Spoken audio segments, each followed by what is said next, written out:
Welcome to Kikao, your weekly focus on Africa's agriculture. This week, we ask the question, is agriculture the silver bullet for Africa? My name is Joe Ageo. On this show, we will focus on some of the ways in which agriculture can transform Africa's economies. And in a short while, we'll be speaking to our panel for the week. But first, let's do a scene setter.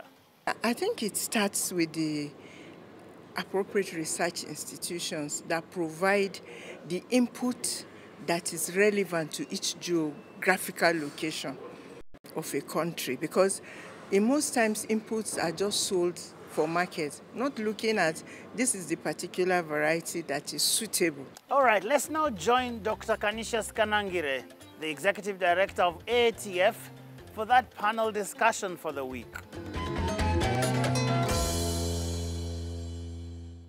Africa still faces challenges in the production, distribution, and widespread use of basic agricultural input, including certified seed, fertilizers, and pesticides. Yet, for agriculture to prosper, farm input need to be available, affordable, accessible, and of good quality. Indeed, demonstration plots across Africa have shown that modern agricultural input, like improved seed and fertilizers, have the potential to increase yields. However, the use of low-quality agricultural inputs is still a major barrier to agricultural technology adoption in sub-Saharan Africa. This is made worse by the lack of adequate information on the quality of such input. Further, the prevalence of poor quality or counterfeit seeds and other input in the market continue to lower productivity among smallholder farmers in Africa.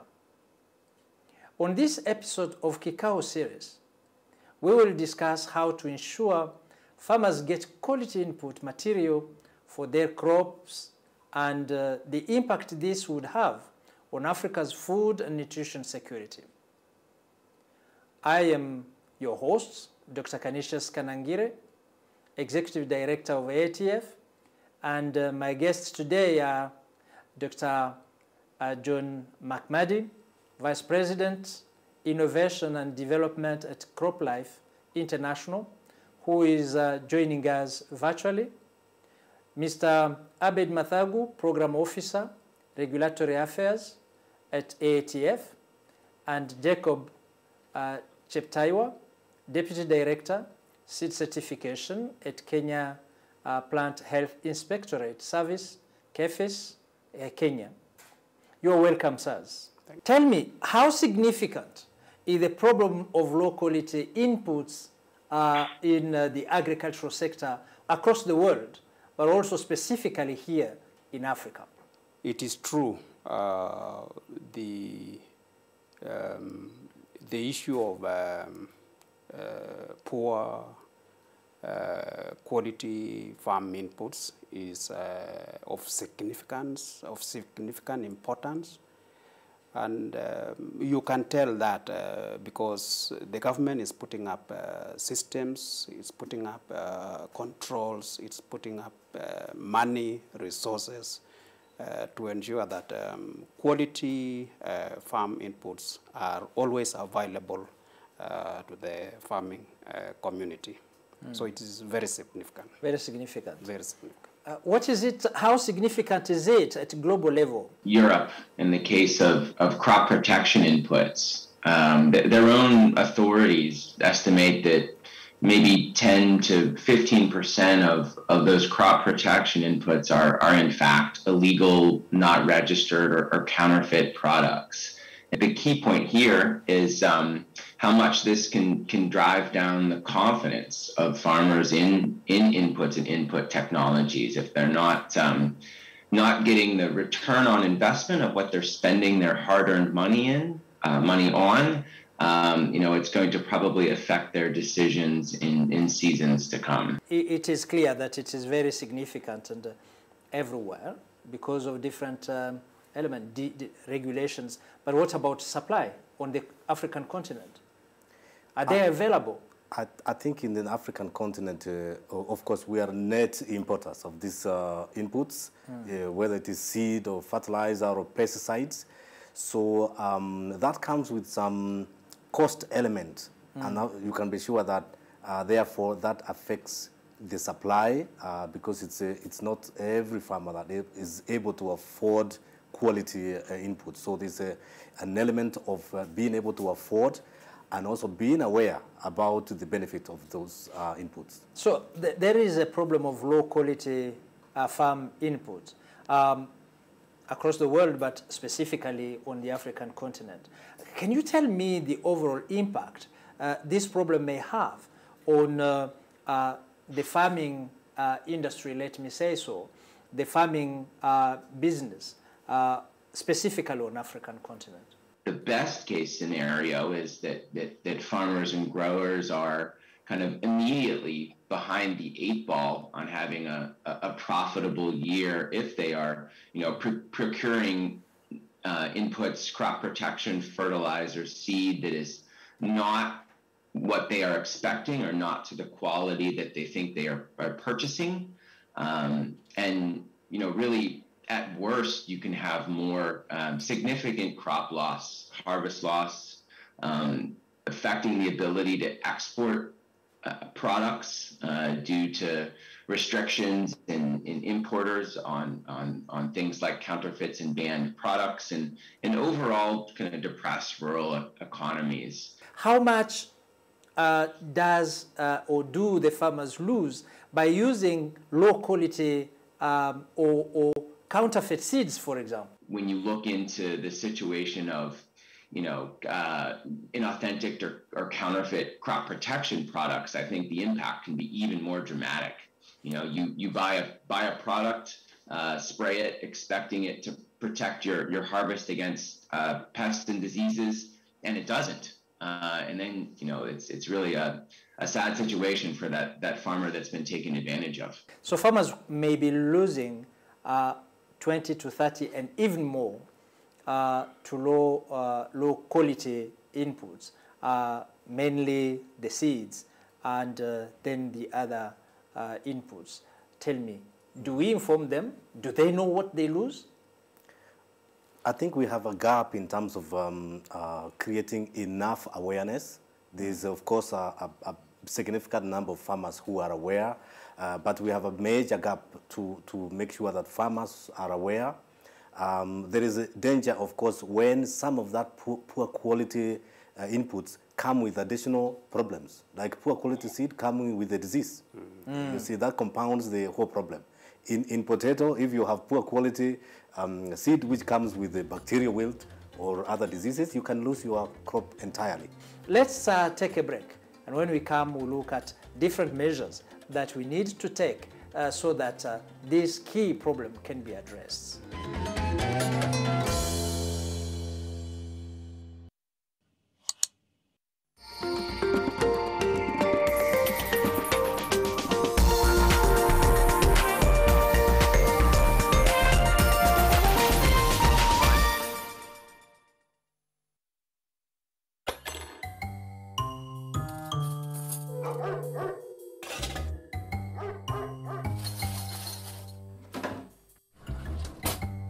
Jenny, what are you up to at this time? I'm just doing this for my friends at school who do not have lunch.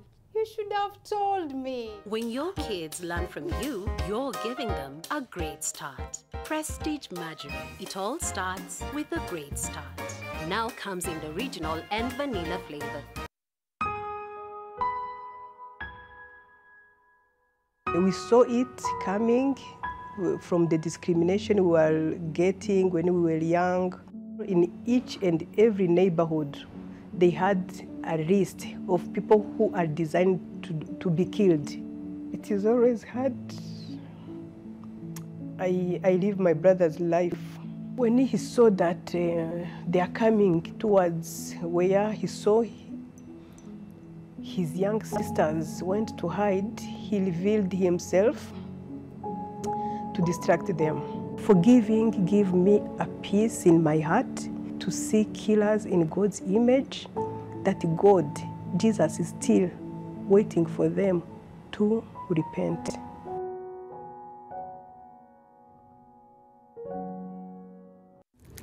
Fomi Kijipa, Mimi Nani. Now it's time to get extreme ice fresh. Ukiwa fresh all day, una stay fresh all night. Niki step onto the scene, na nikiona Benki, shajua rada. Hona bro, be a boss man, be your own man. Jukiwa your own man, unakaa fiti na una smell even better. Be your own man with new Vassman Extreme Ice. Introducing a new range of Royco spices. An explosion of rich, authentic taste. Spicika na Royco. Making those good meals great. The Motindum liquid electronic device reaches every corner, giving your loved ones a peaceful sleep. Together, we can fight to end malaria. Motindum, Kenya's #1 choice.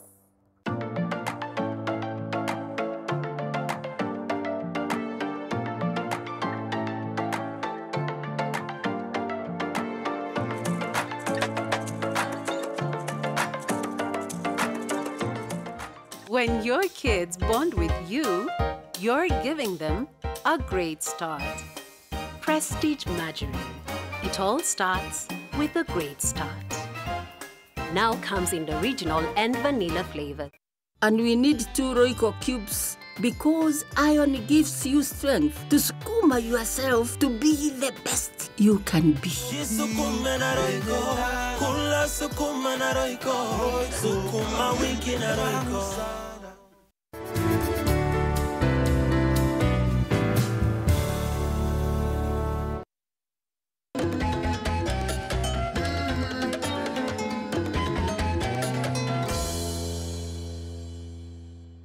Welcome back to our Kikao session. Thank you. Do we have some measures in place to make sure that the farmer gets the high quality material that he pays for when it comes to the seeds, when it comes to fertilizers or pesticide? In the seed industry, we have mechanisms. Of course, we have the administrative controls. Once a product has been deemed to have met all the requirements, we label it. And there is also a mechanism of confirming whether the label that has been put onto that packet is also genuine. So tell me, are the farmers equipped to identify those certified seeds, for example, for the seed? Many farmers have some idea what they want. So they will go to the stockist and say, I want this kind of seed. So that control point of the stockist has to be strong, that they can actually give them what they are looking for, because they will rely on those stockists to give them quality. Even when they know that certified seed will look like this, that chain has to work through the stockist, through the supply chain. We will also need to sort, the regulatory. Jacob has mentioned very well. Kenya has a very strong regulator, but the law, for a long time, the fine for selling fake seed was Kenya shilling 2,000 for a long time. I think it's been changed now, but it's still not deterrent enough. There are fellows who will break the law anyway because they know the fine is not too big. They will go and pay and repeat the action. And what KFC will do is to deregister them. But that side of the law has also to make sure it is strong to deter people from providing counterfeits. Yeah. Do we have that kind of openness of the farmers, understanding that they can have better yield by using hybrids instead of recycling? No matter how much we are educating farmers on the value of hybrid seed, if they are making those purchases and not really getting what's expected, it really can have an impact for seasons to come because there's that sort of lack of trust. And maybe it sort of kind of negates all of that outreach and education that had been done earlier. A farmer buys hybrid seed, he plants it, he gets nothing better than planting grain because he didn't actually buy hybrid seed. He got something that was mislabeled and frankly not hybrid seed. There has to be some equilibrium so that farmers are able to afford good quality. If they're not able to afford, naturally they go to either recycle or they will be pray for low quality supply. Then the other question is about also demand meeting the supply.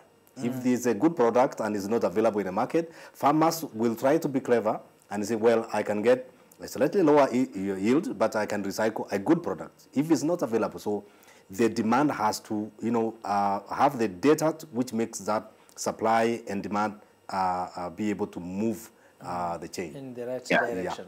And I think that's one of the things. Obviously, you look at what drives suppliers to engage in sort of counterfeiting or diluting seed. It's frankly many times a mismatch of supply and demand. If I know I can earn a certain number of additional shillings from this seed and I don't have enough, well, the temptation is there to just water it down a little bit. So what drives that behavior to begin with? And it is that mismatch of supply and demand often. I would suggest to you we take a break. And when we come, we look at the policy and enabling environment for those very important inputs to reach the farmers on the right time and in the right quantities.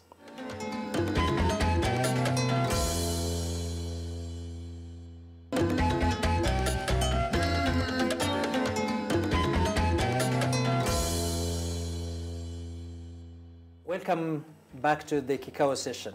Have we identified who or which kind of stakeholders are most responsible for that kind of things? Is it at the level of seed producers, for example?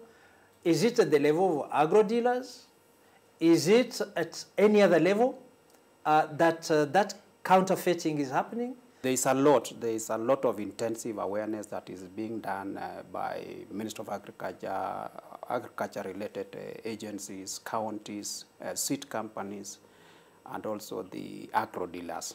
It's difficult to identify which point is the weakest link, but the appropriate one, the most likelihood could be the agro dealer level. Yeah. But of course, we have situations where it cannot be the agro dealer or the seed producer, the seed company. These could be the individuals who could who want to benefit from a gap somewhere in terms of the supply.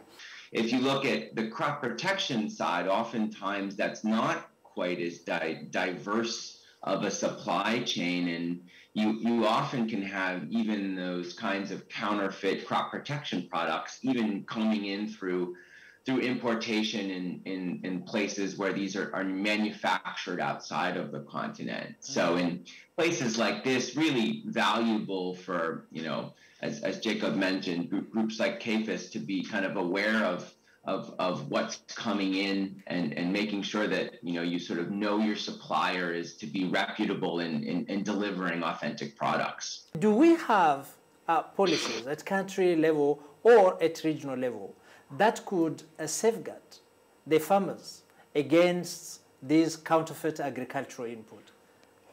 Yeah. I think that varies from country to country.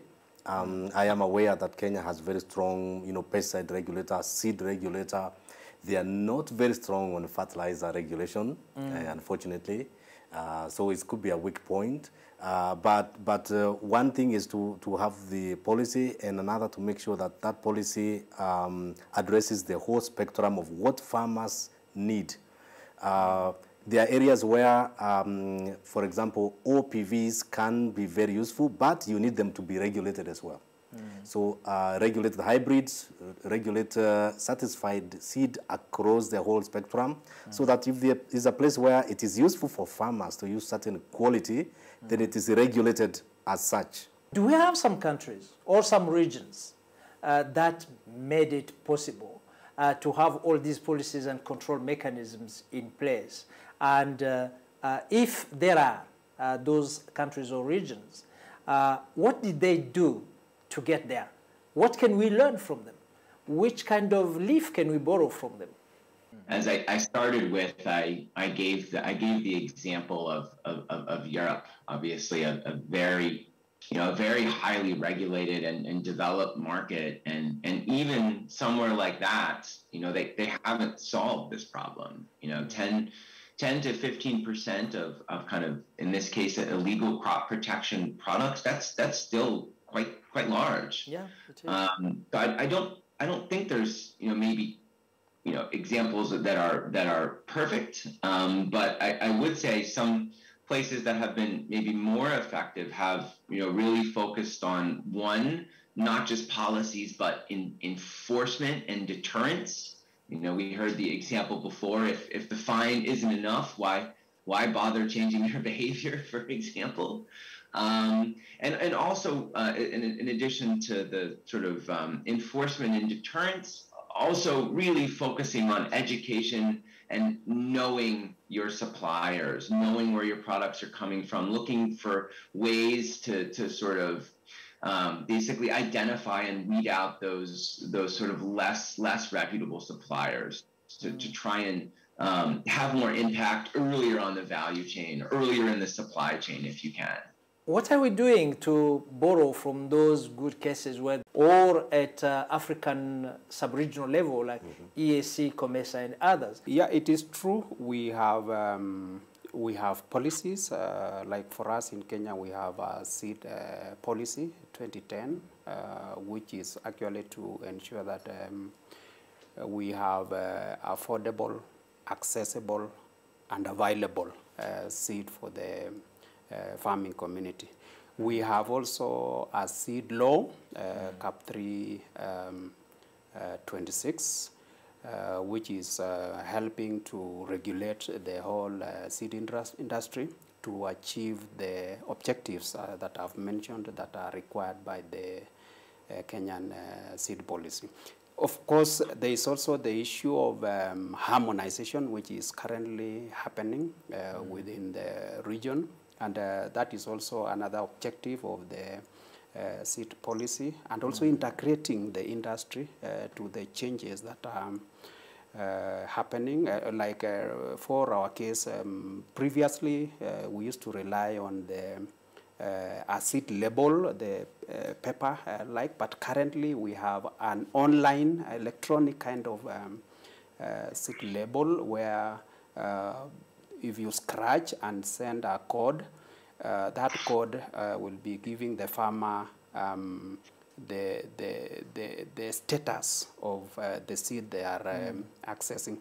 I'm glad that there are policies which are domesticated at country level to ensure that the farmers get the right farm input.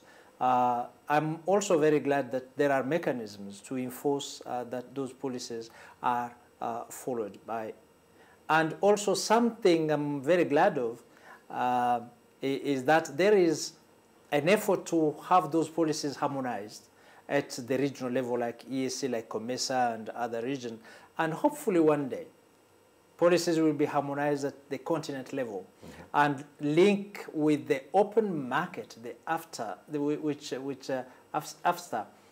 which is now open. My dream is to see that all these inputs, including seeds, of produced on different ways, different technologies, but certified seeds being traded throughout the continent without taking into account the borders. I think there is a lot to do at national level, at regional level, at the continental level, to have those policies and mechanisms put in place so that the farmers can benefit fully. I want to thank you for your contribution to this question. It is a great question because we need to ensure that the farmers get the right product for their money. But also, I want to thank our viewers for their attention and for listening to us. I think we need to spread all this good information brought in by the experts from different areas at global level, but also at continental and national level, so that the farmer can really benefit, because the benefits that the farmer will get will certainly cascade to every one of us, because we are all consumers and we depend on the production of food at the level of the farmer. Thank you very much. I invite you to the next Kikao session, and for now, goodbye.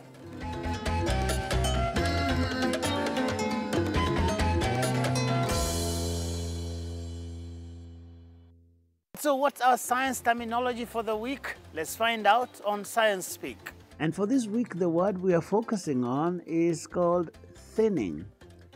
Now, thinning refers to that practice of reducing excess seedlings, usually the weakest ones, to enable the remaining ones to thrive. It may also involve removing a number of fruits to enable the best ones to attain better size and or quality.